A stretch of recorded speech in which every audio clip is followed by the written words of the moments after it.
Un cuarto propio. Con escritores sin cassette.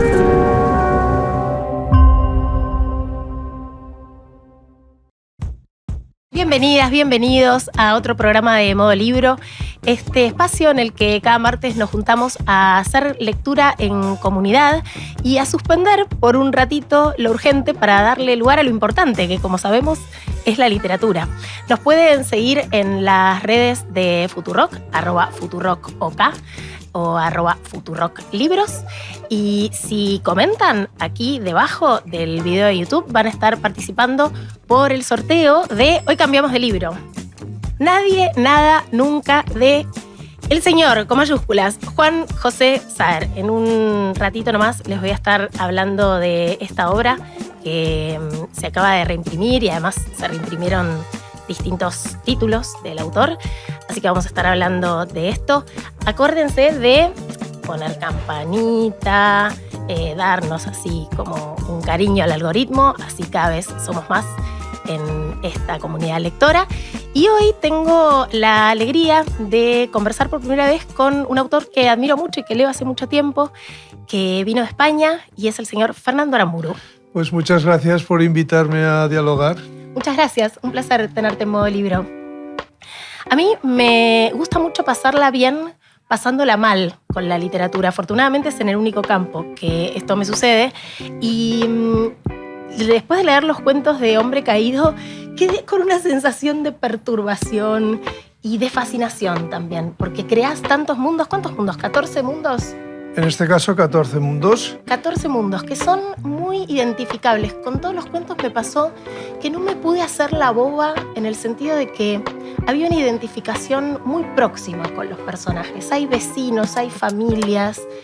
Todos podríamos ser un poco tus personajes.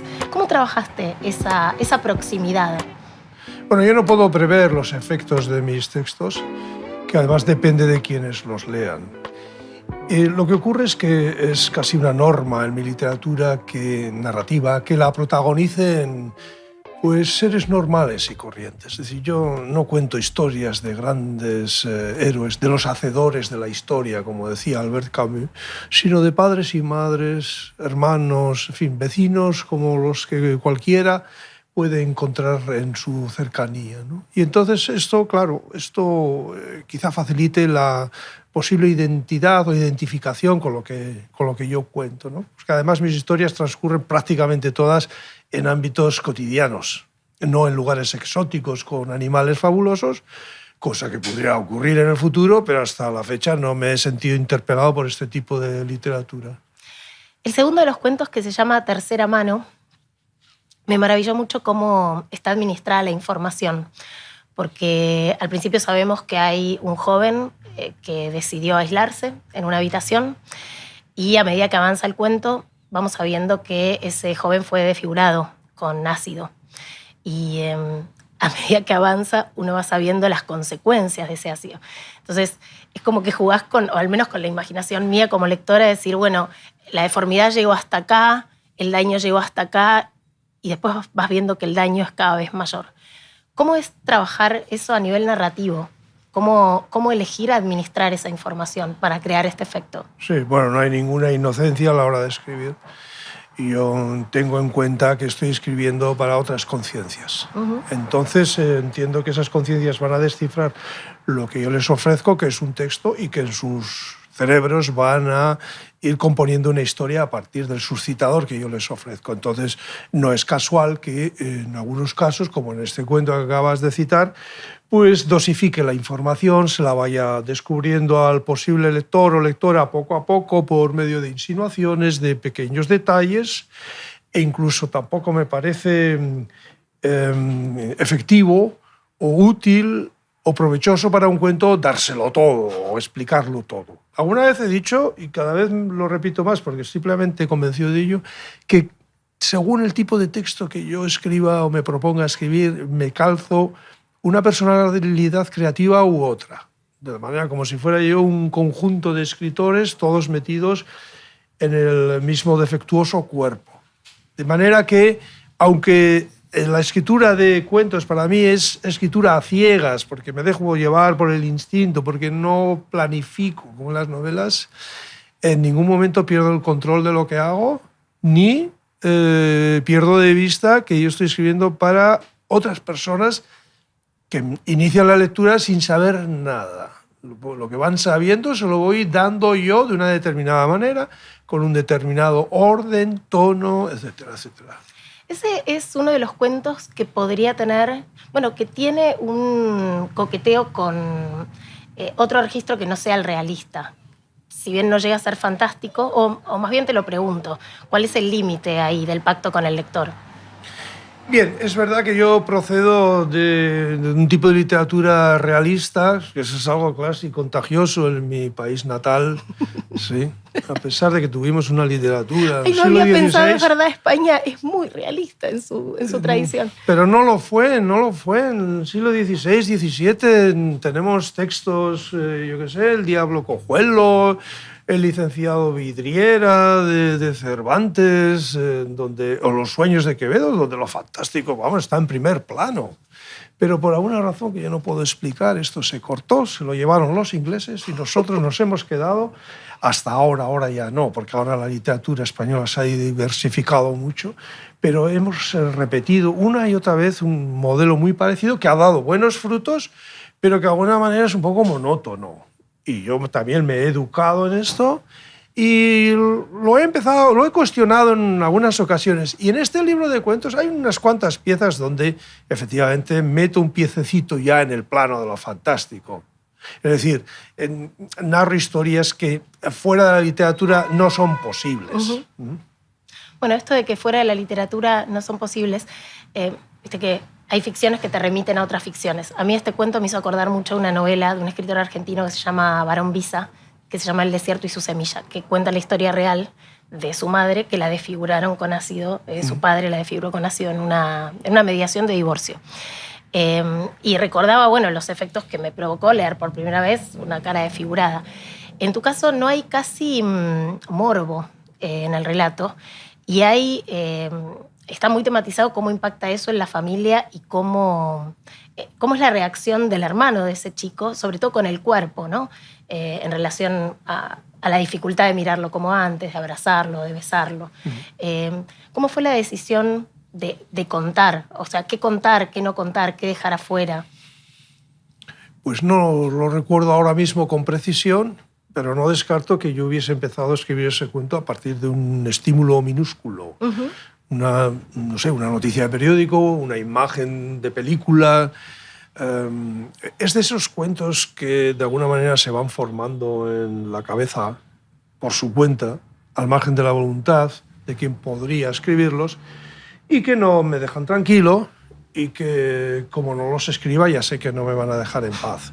Pero cuando yo me siento ante la pantalla del ordenador, yo ahora escribo solamente con la computadora, no sé exactamente a dónde voy, o sea, a qué desenlace me dirijo, cosa que con las novelas no me pasa. Y de alguna manera el olfato ya me va diciendo si ahí se está formando una historia o se está insinuando una historia. Y ahora mismo ese es uno de los cuentos más antiguos de la colección. Uh-huh. Y no recuerdo exactamente cómo ni por qué lo escribí. Porque en general pero las sí que lo escribí de un tirón, es decir, que no tuve que volver atrás y reformar algo para que el cuento fuera coherente, ¿no? Y me encontré de golpe con el final. Es decir, yo voy escribiendo sin prisa, sin saber, como digo, a dónde voy, y de repente me encuentro que termino un párrafo y que es mejor dejarlo ahí. No sé por qué, podría racionalizarlo, pero la intuición, el olfato, cierta predisposición para la escritura de cuentos me dicen no sigas, déjalo, que esto ya es suficiente. No prives al posible lector de pensar por qué esto así o los siguientes pasos del episodio. Déjale a esa persona que lo imagine por su cuenta, ¿no? Decías que era el cuento más antiguo. ¿Cuánto tiempo tardaste en escribir el libro? ¿Es una compilación de cuántos años? Verás, es que yo tengo el proyecto de escribir un único libro de cuentos a lo largo de mi vida. Lo que dijéramos, un libro grueso de cuentos completos, del cual cada cierto tiempo ofrezco una muestra.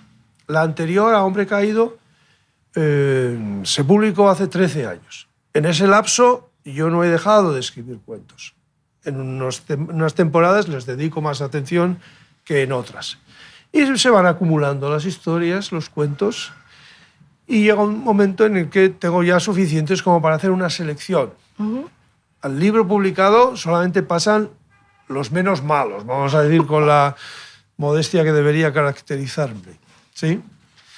Y efectivamente, pues transcurrieron 13 años en que yo publicase cuentos, hablo con el editor, vemos el momento adecuado de sacar cuentos, pero de ninguna manera es una actividad lateral o secundaria en mí.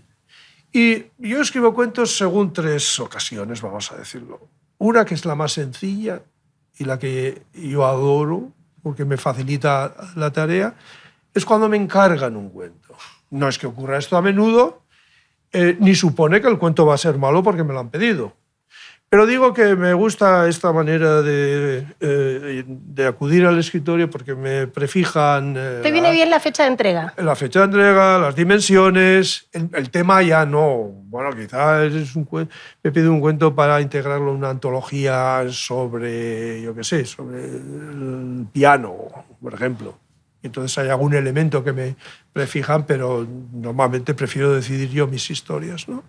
La segunda manera de que se me ocurran los cuentos la mencioné antes. Son esas historias medio pesadillescas que no me dejan tranquilo y de las que no me voy a liberar hasta que no las convierta en un texto.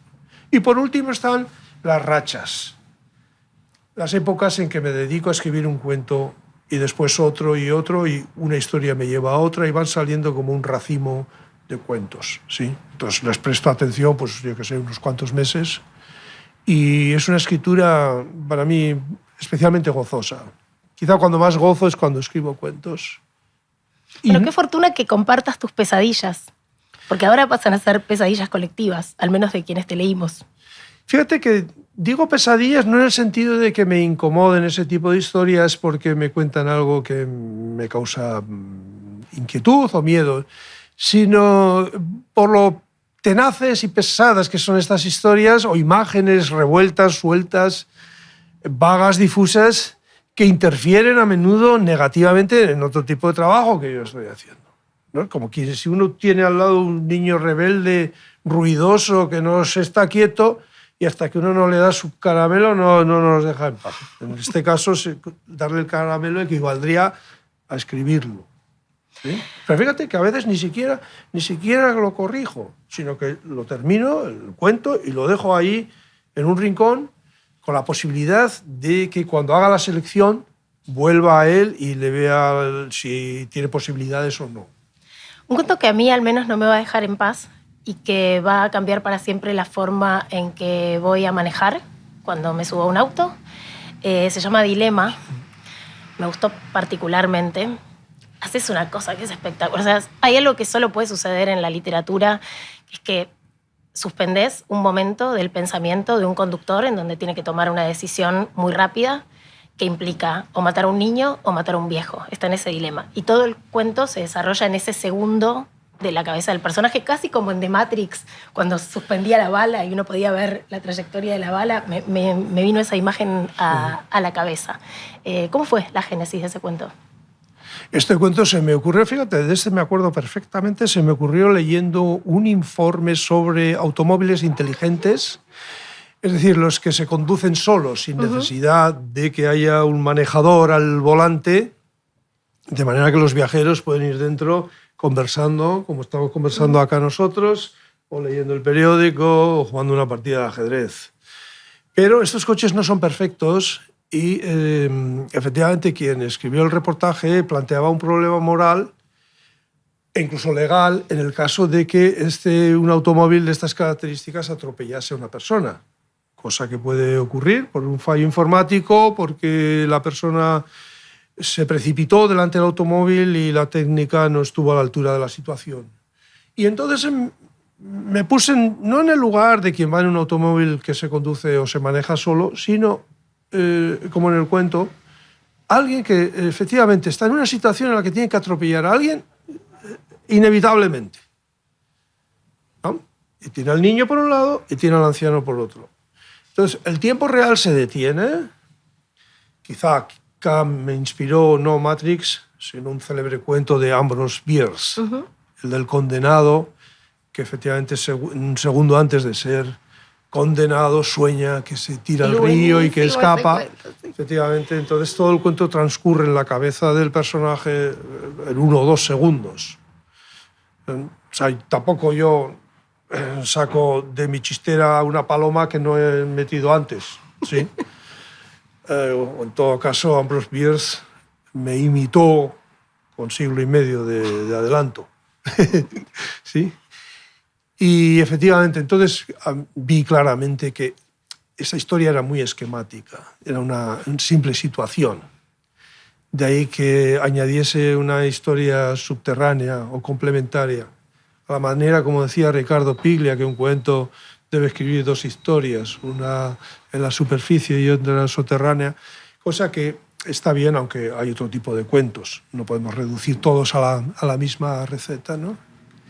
Y entonces introduje un elemento familiar, personal, que, claro, determina también la misma situación, porque lo que este hombre lleva en la cabeza en principio es otra cosa, ¿no? Citaste a Ambrose Bierce, que es como un maestro del humor negro.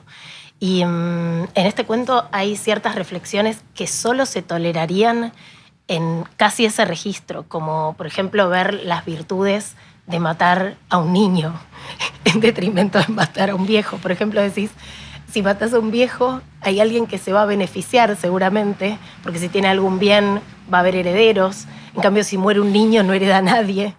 Que bueno, que no había pensado en Bierce, pero podría ser ese tono, claramente, ¿no? Aparte de que la mente humana funciona de una manera un poco autónoma. Es decir, el pensamiento no puede intervenir, puede, pero no de una manera completa sobre el propio pensamiento. Es decir, nosotros a menudo, por no decir siempre, esto lo decidiría un psicólogo, no dictamos nuestros sueños. Quizá podamos influir de alguna manera porque hemos visto previamente una película o nos ha pasado algo, hemos visitado un lugar, pero el cerebro se pone su propia película y en este caso igual, es decir, no hay maldad en el personaje, ¿no? Y claro, plantea un dilema moral que también interpela a quien lee, ¿no? Es que todo el tiempo te estás haciendo la pregunta, ¿qué haría yo? ¿Qué haría yo? ¿Atropello al viejo o atropello al niño?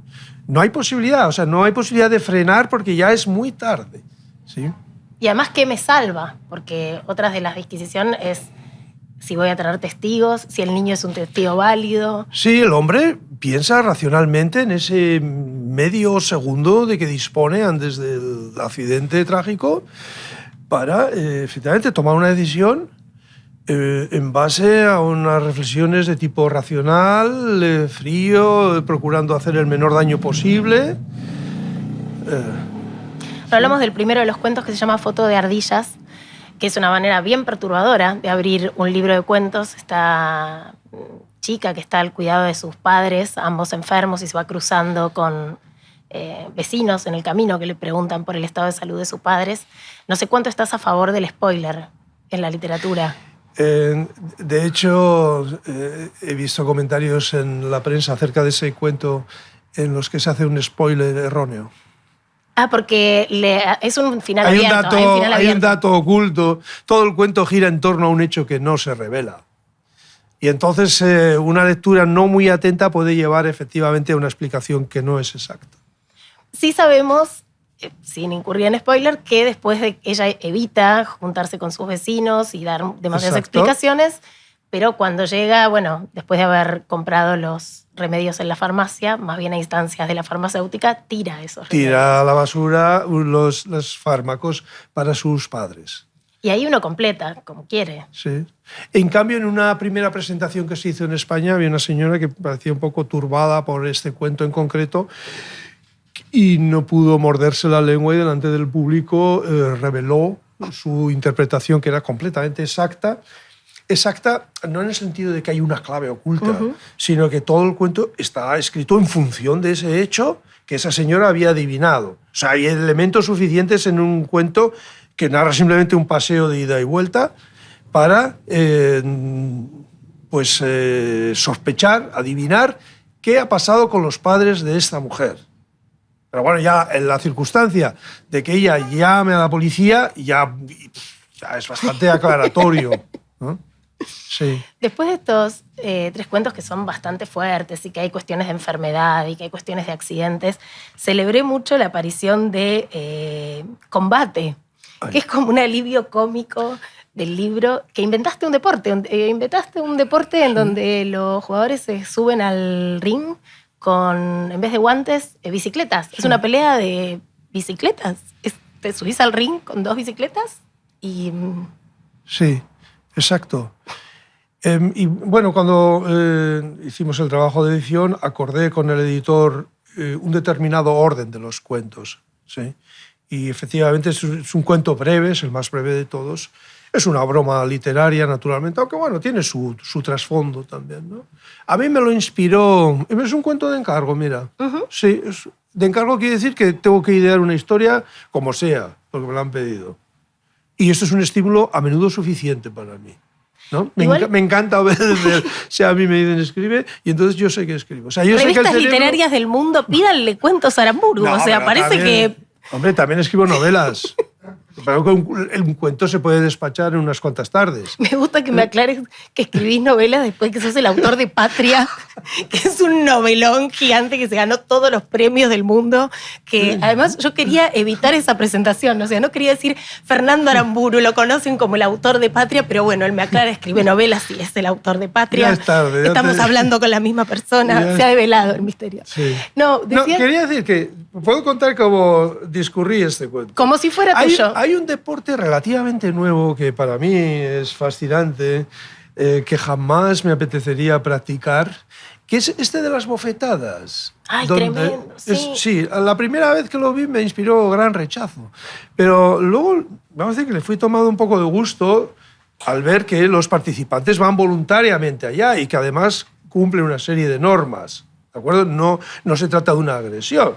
Hay 2 participantes que pueden ser varones o pueden ser mujeres. También he visto competiciones de mujeres y se dan una bofetada, pero además preparada, calculada, mientras el otro, conforme a las normas, no puede retirar la cara.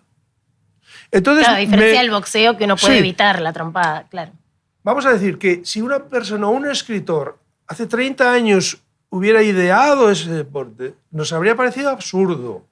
Ahora no, porque existe. Y entonces esa reflexión me llevó a pensar en una pelea que actualmente, al menos, fuera absurda, en la cual se utilizaran bicicletas para golpearse mutuamente. Un combate de boxeo, pero no con puños, con bicicletas, lo cual también requiere una cierta técnica y unas normas, etc., ¿no? Bueno, hay un fondo de mofa, efectivamente, y así fue como llegó. Eso es un golpe de ocurrencia, eso sí que es un cuento que no me requirió mucho trabajo, pues que es simplemente un relato sucinto de un combate, con final imprevisto, eso sí, pero además contado con enorme normalidad, como si esos combates se produjeran a diario. Sí, si hubiera una tradición deportiva de o sea, esta disciplina. Sin exagerar las notas descriptivas ni dar explicaciones, como si los lectores no conocieran esto, sí, sino como si fuera algo cotidiano. Bueno, yo al principio decía que había sido un alivio cómico, que así me funcionó, pero también hacia el final, como se habla del dinero, hubo como algo más agridulce, decir, bueno, claro, la gente cada vez está más dispuesta a hacer cualquier cosa y en breve no sería tan demente pensar esto porque hay una presión capitalista y hay mucha gente desesperada en donde el cuerpo... No sé, es que estoy tentado de patentar esta modalidad. A lo mejor, ya que hablamos de capitalismo, pues prospera y me forro de dinero. Si otros se van a dar hostias, quizás claro. Te pueden dar el copyright. Bueno, otro de los cuentos que me volvió loca, todos los cuentos me volvieron loca. Última noche de pobres, que me parece que tiene una gran reminiscencia a Edgar Allan Poe.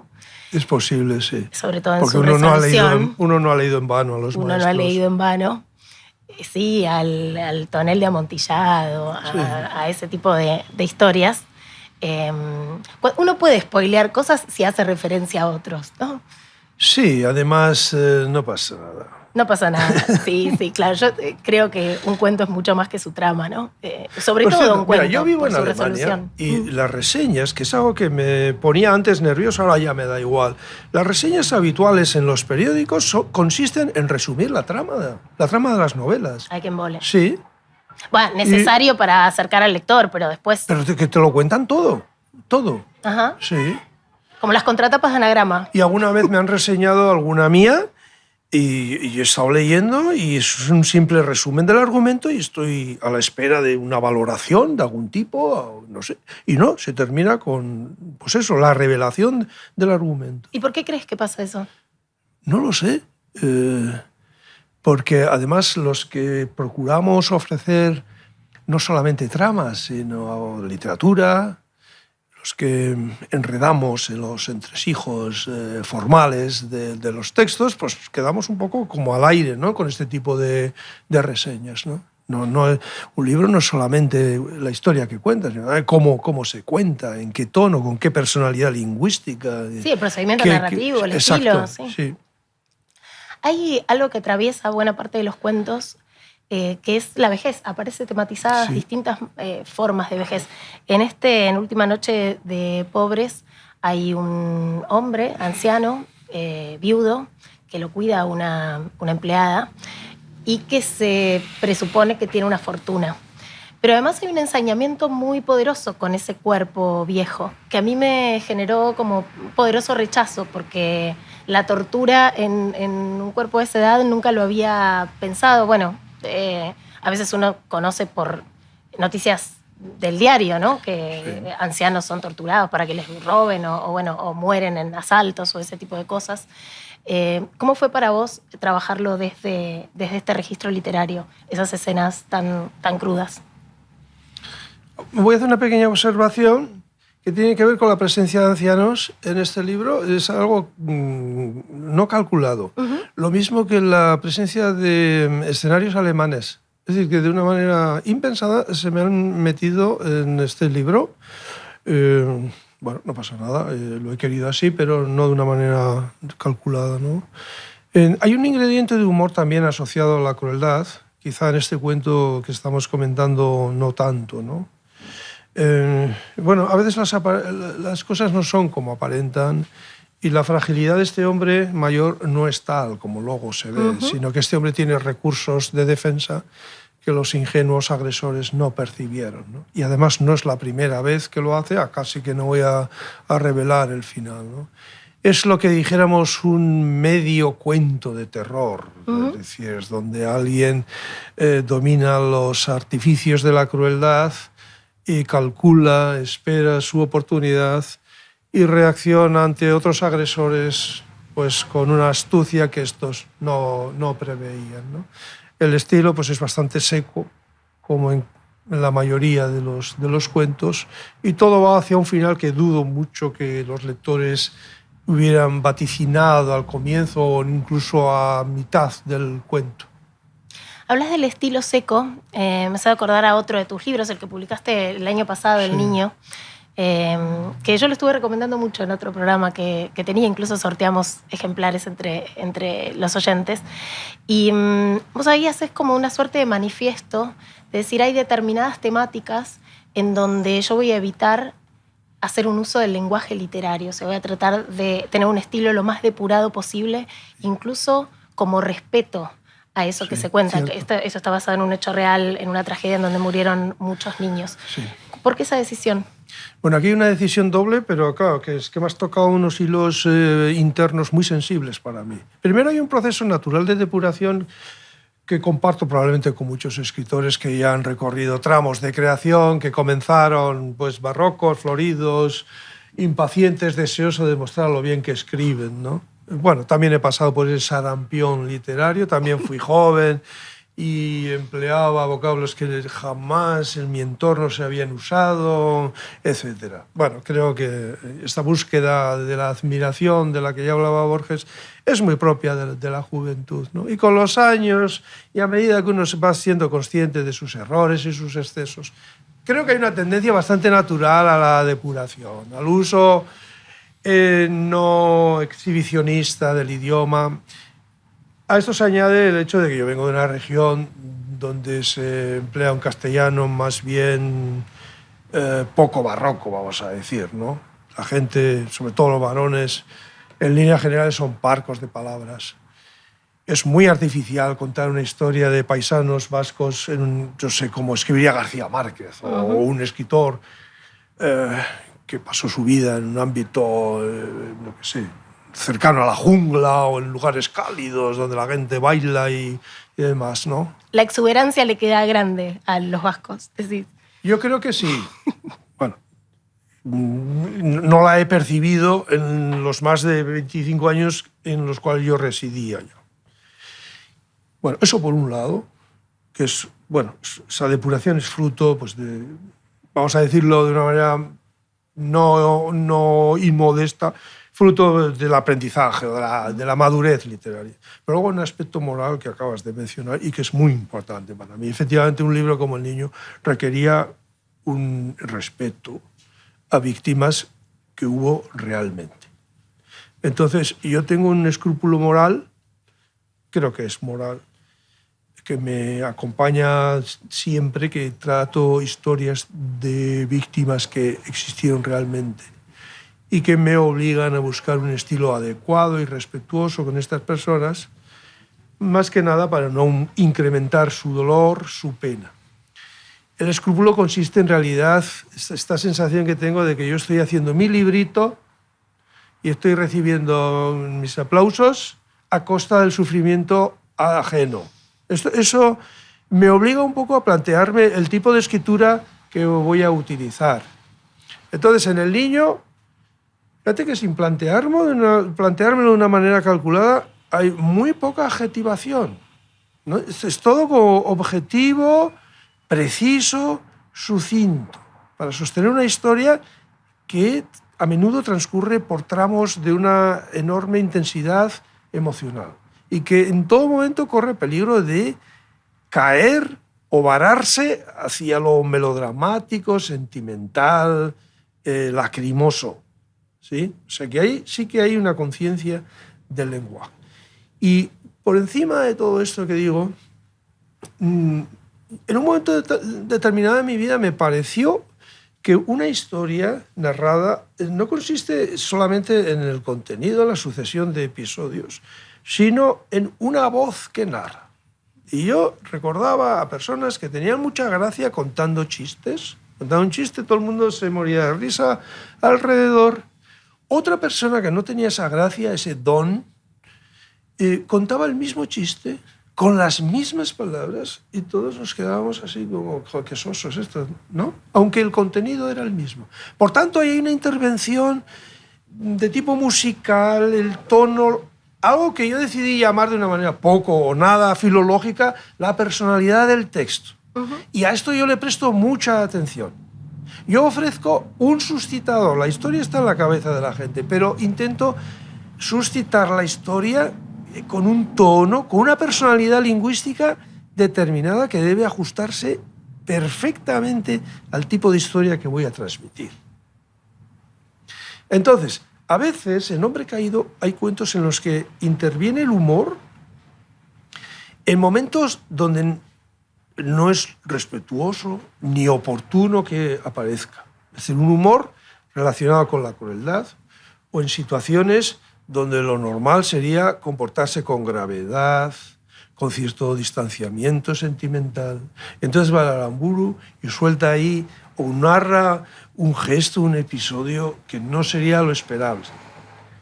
Por eso pienso que para disfrutar de mis pobres cuentos es importante tener o ofrecer cierta complicidad con el escritor, ¿sí? No voy rápidamente a complacer, no me dedico a cumplir expectativas, sobre todo cuando escribo cuentos. No sé por qué, cuando escribo cuentos tiendo a las historias más negras, más dolorosas, más penosas. No sé por qué, porque mi vida es exactamente lo contrario, ¿no? De alguna manera me meto en zonas de vivencia humana donde no estoy, ni quiero estar en absoluto, ¿no? Bueno, quizás te pasa como a mí, que te divierte pasarla bien pasándola mal. Sí, ese concepto me gustó mucho. Es posible que te lo robe cuando me encuentre en presentaciones de libros propios. Sí, ¿por qué leemos? ¿Por qué vemos películas donde hay asesinatos y guerras? ¿Porque nos gusta? No, lo que queremos es un poco ponernos en una situación que por fortuna no es la nuestra, pero que nos la podemos de alguna manera vestir, calzar durante el tiempo de la lectura o mientras vemos la película. Sí, ampliamos nuestro horizonte vital, pero es que además nos metemos por zonas de la experiencia humana que son terribles y salimos indemnes. ¿Sí? Bueno, pues nos podemos emocionar, pero siempre estamos un poco en la posición del espectador, del testigo, del lector, que cierra el libro y se va a una cafetería con amigos o a una discoteca o se pone música en casa. Sí, es zambullirse a las profundidades y salir seco. Efectivamente, claro, de ahí el concepto de sufrir gozando o de gozar sufriendo, porque... Que Lacan lo tiene estudiadísimo, por otra parte. Sí. Vos antes hablabas de... Bueno, vivís en Alemania y decías que había cuentos en donde se había colado el espacio alemán. Y pienso en el más largo de los cuentos, que es Klaus, que también hay un episodio de enfermedad con una... Te quería preguntar si era cierto que los alemanes ante una enfermedad llevan flores, porque acá en Argentina se llevan flores más bien a los cementerios, no a los enfermos. Bueno, ese cuento está basado en un hecho real. Después yo, claro, hago una modificación literaria con vistas a escribir un cuento. No, ese hecho se produjo. A mí me pareció un signo de hipocresía, porque, no sé, en el mundo cultural del que yo procedo se llevan flores a los muertos, o en todo caso a un novio, a una novia. Una situación romántica, ¿no? Sí. Pero a una persona enferma llevarle flores, es que tampoco sé exactamente qué se le está manifestando, expresando con las flores. ¿Sí? ¿Y tus amigos alemanes qué dijeron? ¿Qué significado además, cultural le dan ellos? Bueno, no se lo he preguntado, pero efectivamente eso procede de un hecho real. A mí me llamó mucho la atención, por eso me pareció útil incorporarlo. Ese cuento en realidad sí gira como la muerte de Iván Ilich de Tolstoy. Es decir, gira en torno a una enfermedad incurable de una persona. Pero lo relevante es la paleta, el abanico de comportamientos de las personas que están alrededor de él, principalmente de los vecinos. Esto revela un poco las dificultades que tienen muchas personas para reaccionar ante el hecho de la muerte del conocido, vecino, pariente o ante la desgracia ajena, ¿no? No es inhabitual que cuando se produce una víctima se evite su presencia. Bueno, en un primer momento se da el pésame, a veces incluso es dificultoso encontrar las palabras exactas, porque las fórmulas, vamos a decir, tradicionales, pues no parecen contener sinceridad, ¿sí? Pensemos en los leprosos que llevaban así una campanilla, una esquila para anunciar su presencia. Hay como una repulsión natural a tener contacto con la muerte, la enfermedad, ¿sí? Y sí, bien, hay una serie de fórmulas de condolencia y demás, pero claro, están fijas. Y de eso va este cuento, en realidad, no de la circunstancia. Y de cierta hipocresía, ¿no? También en el acercamiento de esos vecinos. Y bueno, los vecinos, aparte de que el narrador es un vecino y el lector asiste directamente a su mezquindad, a su temor. Bueno, ponen en marcha él y su mujer toda una serie de estrategias para desinfectarse.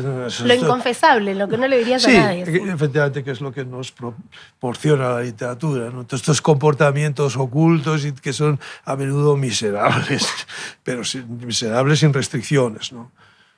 Y cuando incorporas a tus ficciones hechos reales en este caso, ¿no? El basado en hechos reales. ¿Qué va a pasar cuando se traduzca al alemán este cuento? ¿Pensás en quienes lo van a leer y se pueden sentir identificados? Ya me pasó en cierta ocasión en un libro, en el único libro en el que yo he dedicado plenamente a Alemania, que es una novela de tipo jocoso, que en un episodio parodié a unos amigos. Uh-huh. Era ¿Les avisaste? No. Bien. Les hicimos una visita que yo he narrado en esa novela, Viaje con Clara por Alemania. Ellos eran militantes de los verdes y tenían una conciencia ecológica muy fuerte, que ahora pues quizá nosotros también tenemos. Y comían solo lo que ellos llaman bio, o sea, comida ecológica. Entonces yo ahí hago una parodia de una biovisita a nuestros bioamigos. ¿Sí? Y el libro se publicó en alemán y efectivamente ellos leyeron ese episodio donde se reconocieron, porque es en su ciudad, porque además tuvimos que salir de su casa a medianoche por una cuestión de alergia. Pero se lo tomaron bien, sí. Se lo tomaron buenas. Amigos, bien. ¿Pudiera ocurrir lo mismo con Klaus? La respuesta es sí. Y quizá en este caso la cosa sería más delicada. Aunque Klaus no queda en mal lugar. Pero claro, yo he aprovechado su caso para escribir mi cuento, ¿no? Quería hablar del último de los cuentos. Esperemos que no lo traduzcan. Bueno, puedes hablar con la editorial, perder el mercado alemán para Klaus, ganar un par de amigos tampoco es tan peligroso. El nombre de Klaus es inventado, eso sí, o sea, tampoco... Sí, hay un trabajo total. literario de ocultación. Quería hablar del último de los cuentos que le da título al libro, en donde dos hermanos encuentran a un hombre caído en la calle con como un círculo de gente mirándolo y sin hacer nada, que a mí me hizo acordar, no sé si la viste, una serie que se llama Los Juegos del Calamar, en donde arbitrariamente gente se somete a determinado juego que no se entiende bien cuáles son las reglas, porque en este caso hay un tipo tirado, que hay gente que en realidad supervisa que no se pueda levantar, porque si no eso va a hacer que empiece de vuelta y que empiece el cronómetro a correr de vuelta y no se entiende. Y no se entiende. Es un cuento que dije, ¿por qué elegiste justamente ese relato para darle título al libro? ¿Y cuál era tu búsqueda? ¿Qué querías generar en el lector? Porque ahí también hay un cierto coqueteo, no sé si con lo fantástico, pero con un pacto por fuera de lo común, ¿no? ¿Puedo ser sincero? Claro. Tampoco entendí mi cuento. Es decir, el cuento se me ocurrió. Y el cuento me parecía que, tal como yo lo había escrito, tenía coherencia. Ahora bien, una vez publicado el libro, he leído interpretaciones muy perspicaces acerca de ese cuento. De tal manera que cuando me preguntan por él, he caído en la tentación de repetir esas interpretaciones a las que yo no había llegado por mi cuenta. Interpretaciones políticas, si uno deja creer... Sí. Y relacionadas con el mundo actual, la falta de solidaridad, de empatía, efectivamente, o el hecho de que se nos impongan normas sin explicarnos por qué, etc. Medio kafkiano también. En cierto modo es así, ¿no? A mí, yo no escribo interpretándome, ¿de acuerdo? Ya me basta con que el cuento siga un orden coherente y contenga más o menos una historia, o insinúe, bosqueje una historia, ¿no? Y realmente estoy sorprendido de la posibilidad de interpretación que tiene esa pieza. Sí, pero no fui consciente, o sea, no quise que los lectores interpretaran con este cuento de una manera concreta. Lo elegí para nombrar la colección completa, primero porque es un hábito que practico. Hasta ahora en las 3 colecciones de cuentos hice siempre lo mismo, es decir, una de las piezas nombra el conjunto, o lo que yo digo, esta entrega del hipotético libro completo que tendría su propio título global, vamos a decir, ¿no? ¿Por qué elegí este? Pues a lo mejor por razones triviales, porque me parecía el más eufónico, o porque sugiere algo que quizá afecte a todos los cuentos, ¿sí? No por una razón concreta en absoluto. Y es lo que siempre he hecho, es decir, he favorecido a una de las piezas para que nombre a todas las demás. Pero podía haber elegido otra. No sé. Es una cuestión de cocina literaria también, ¿no? Cuando, antes de arrancar la entrevista, viste mi ejemplar todo subrayado, Sí. dijiste que ya no subrayás más los libros. ¿Por qué? Bueno, porque soy muy consciente de mi condición perecedera y creo que mi biblioteca, que no es excesivamente grande, pero tampoco pequeña, me sobrevivirá y pasará a otras manos. Entonces, pensando en dejar una biblioteca lo menos estropeada posible, pues dejé de subrayar libros. Pero Fernando, es al revés. Déjale a tus herederos tus libros subrayados. Bueno, ahí está. pues, hay una segunda producción del lector. Bueno, es buen argumento. Después Entonces, te sacamos los facsimilares, los subrayados de Aramburu. pues nada, cuando vuelva a casa sacaré los libros, a ciegas los subrayaré, pondré notas más o menos absurdas en los márgenes. Falsos subrayados son mejores aún. Como Sí. subrayar sin De razón. estudiantes sí subrayaba, con vistas al examen, para repasar, vamos a decir, los párrafos, frases, etcétera, que me parecían relevantes. O cuando escribía sobre libros, artículos o reflexiones, para llamar la atención. Es decir, subrayaba siempre con la idea de que iba a volver sobre el libro y no necesitaba leérmelo todo, sino solo lo subrayado, ¿no? Claro, por Sí. eso, porque como uno va a volver sobre estos libros. Bueno, te voy a invitar a brindar con un vermucito rojo. Y vamos ya hacia el final de la entrevista a la última pregunta. Se toma vermut en España, ¿no? No lo sé, yo no vivo en España. El problema, Con ese acento me dice, hostia, que no yo sé. puedo brindar lo que no. Claro. Pero debo confesarte que yo no bebo alcohol. Ah, bueno, Nada, ni una gota. Pero sí puedo brindar, porque se trata de brindar. se trata no de brindar. Entonces, Sí, pará, que lo para simbólico brindar, sí. también, mira, es al revés, porque yo sí puedo beber alcohol. Que me echaste Entonces, demasiado, ¿no? Para no claro, desperdiciar por eso, la cantidad. por eso. Sí, Que valga el símbolo Huele bien. y que... sí. Salud, Bueno, Fernando. muchas gracias por el diálogo. Hago como que bebo. Nadie se da cuenta. La gente de la fuerza feliz con Pero Fernando Aramburu. huele bien, ¿eh? Sí, es muy rico. Bueno, última Me pregunta. mareo con el olor, nada más. Porque... Y te hago como una intro. Yo creo que los libros se comportan en las bibliotecas como los juguetes en Toy Story. O sea, que cobran vida y tienen vínculos entre ellos. Entonces, está la obra de Fernando Aramburu, Patria, todos los volúmenes de cuentos, todo. ¿Al lado de quién querrías estar en una biblioteca o en una librería? Al lado de un lado y del otro. ¿Qué dos autores o autoras querrías que te acompañen? Hombre, si puedo elegir, pues no me importaría estar pues, al lado de Federico García Lorca y al lado de Juan Rulfo, por ejemplo. Serían dos buenos amigos para mí. Pero qué bien. Salud. Salud. Muchas gracias. Un placer. Lo mismo Seguimos digo. con Modo Libro. Ahora en Modo Libro nos ponemos en modo sorteo porque quienes comenten aquí debajo en el video de YouTube van a participar del sorteo de un ejemplar de Nadie, Nada, Nunca de Juan José Saer, gracias a la gente amiga del Grupo Planeta, este escritor santafesino que sitúa buena parte de sus ficciones en el litoral de Santa Fe y este es uno de los casos.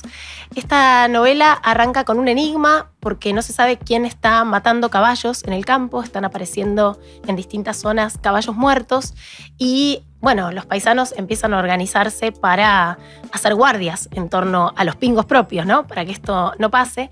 Y en este estilo, a veces demorado, muy preciosista, de un nivel de detalle de cada una de las cosas que pasan en el campo, va avanzando de a poco esta historia que cuenta un montón de nuestro campo y que tiene unas descripciones preciosas de los animales, sobre todo de los caballos.